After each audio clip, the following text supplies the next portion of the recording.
Joseph was taken to Egypt, far from his home, far from his family, and far from the dreams he once shared. Nothing around him looked familiar anymore. Yet even here, God's plan had not ended. They placed him in the house of an Egyptian official named Potiphar. Though Joseph was a servant, he worked faithfully in everything he was given to do. He did not complain, neither did he rebel. He served with excellence. Scripture tells us something very important.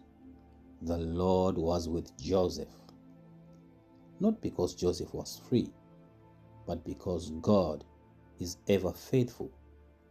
Wherever Joseph went, God's presence went with him. Over time, Potiphar noticed something different about Joseph. Everything Joseph touched began to prosper.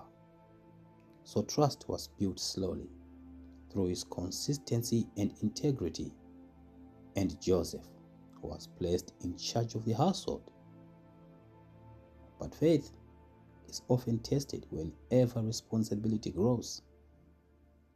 Joseph was faced with temptation, not once, repeatedly, and each time Joseph chose to stand firm. His decisions was not based on fear, but rather on his great reverence for God. He understood that obedience mattered, even when no one else was watching, even when all the chips were down, even when all seemed to be lost. Faithfulness, he knew, was an act of worship. When the pressure increased, Joseph did not argue. He did not linger. He chose to flee rather than sin against his God. Sometimes obedience means creating distance from what dishonors God. Joseph's obedience did not bring immediate reward. Instead, he was falsely accused, and the truth was ignored.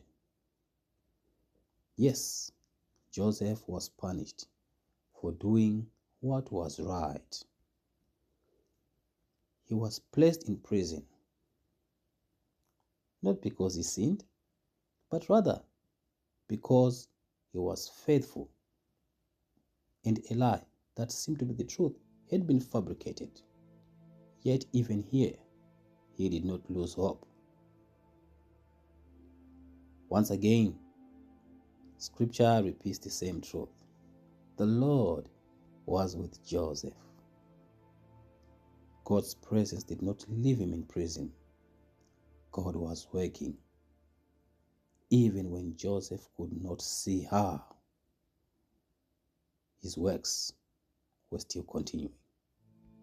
In time, Joseph found favor once more.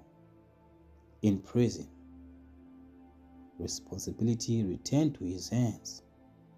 So even in confinement, faithfulness continued to bear fruit. God was preparing Joseph quietly. Joseph's story was not over. The prison was not the end. God was still shaping the future. Unseen, unannounced, but certain. And what God had begun, He would surely complete.